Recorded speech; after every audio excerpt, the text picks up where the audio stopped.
ভালো লাগছে, বাচ্চাদের নিয়ে আসছি। আসলে আমাদের মাতৃভাষা হচ্ছে মারমা ভাষা, তারপরেও ওদের একটু এখানকার কালচার এগুলো ওদের তো শেখানোর প্রয়োজন আমাদের, যার কারণে আমরা ওদেরকে নিয়ে এইসব দেখাতে আসছি ওই কালচার। কার সাথে এসেছো তুমি?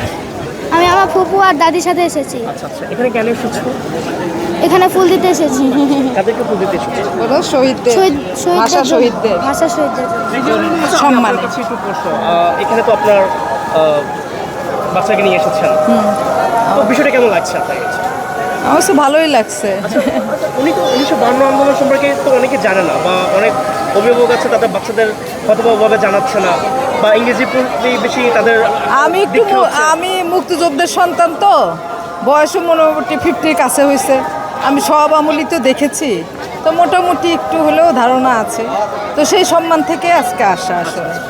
আর এবার তো একটু অনাড়ম্বর কম মনে হচ্ছে আমার কাছে। অন্যান্য বার তো আরও অনেক বেশি গান শুনেই আমাদের ঘুম ভাঙে, কিন্তু এবার ওরকম কিছু ছিল না। তো এটার জন্য একটু আরও বেশি করে আসলাম। আচ্ছা, মুক্তিযুদ্ধের সন্তান হিসেবে আপনি যেহেতু বলেন মুক্তিযুদ্ধের সন্তান, এই যে ইংরেজি যে শিক্ষা দিচ্ছে এখন, ইংরেজির দীক্ষায় বড় হচ্ছে, ইংরেজি শিক্ষাটা আসলে না, এখন হয়েছে কি আমাদের কিছু কারিকুলাম অনেক চেঞ্জ হয়েছে, তাই না? এখন যুগের সাথে তাল মিলিয়ে চলতে গেলে আপনার যেরকম ইংলিশ মিডিয়ামও দরকার, বাংলা মিডিয়ামেও ভালো করতেছে।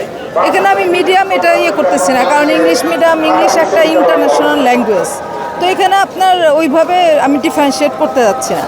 কিন্তু আমরা যেহেতু বাংলা ভাষায় কথা বলে, মাতৃভাষা আমি প্রথমেই শিখি বাংলা, তো সেক্ষেত্রে বাংলাটা এমনি সবার জন্যেই শেখাটা জরুরি আমি মনে করি। আসলে 21 বা ভাষা শহীদদের স্মৃতি, এটা তো আসলে আমাদের অন্তরে ধারণ করা উচিত। তো আমিও চাই যে আমার বাচ্চাও এই সব কিছু জেনেই বড় হোক, আমাদের ইতিহাস যেন ওরা ভুলে না যায়, এই জন্যই নিয়ে এসেছি। একটা বিষয় হচ্ছে যে এখনকার অভিভাবকরা ইংরেজির দীক্ষার প্রতি বেশি বিবর্তন ঘটাচ্ছে, বিষয়টা আপনি কীভাবে দেখছেন? আসলে ইংরেজির দীক্ষাটা আসলে এখন সময়ের চাহিদা।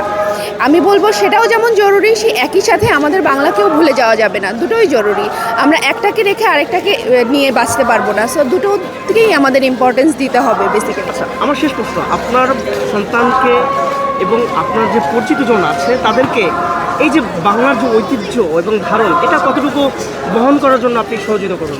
আমি সর্বোচ্চ সহযোগিতা করি, এজন্যই আজকে আমি আমার বাচ্চাকে নিয়ে এসেছি। আমি চাইবো প্রতি বছরই আমার বাচ্চা আসুক, এবং আমি সবসময়ই বাসায় যেটা হয় যে বাংলায় কথা বলাটাকে প্রাধান্য দেই, শুদ্ধভাবে বাংলায় কথা বলাটাকে আমি অনেক বেশি প্রাধান্য দিই। সেই সাথে ইংরেজি যেহেতু যুগের চাহিদা, সেটাও তারা শিখবে, এবং এই জন্যই আমি চাই ওরা সব কিছু জেনেই এগিয়ে যাক, আমরা যেন আমাদের অতীতকে না ভুলে যাই। আমরা যারা বাচ্চাদেরকে যদি আমরা আমাদের ভাষার বিনিময়ে যে আমাদের শহীদ হয়েছে ওদের সম্পর্কে যদি না জানাই, তাহলে ওরা শিখবেও না, জানবেও না। এটার জন্য এই ছোট্ট বেবিটাকে নিয়ে আসছি দেখানোর জন্য যে শহীদ মিনারে আমরা ফুল দিতে যাচ্ছি।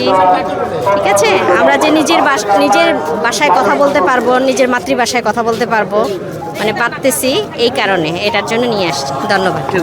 অনেক স্মরণীয় দিন, কারণ এটা বহু বছর পরের অভিজ্ঞতা। তো যখন ভার্সিটিতে ছিলাম তখনই একমাত্র শহীদ মিনারে ফুল দিতে গেছি, তারপরে আর যাওয়া হয়নি। এই ফার্স্ট টাইম বাচ্চাদের সাথে নিয়ে আসছি। আচ্ছা, এই নতুন প্রজন্ম যারা ভাষাকে সঠিকভাবে জানে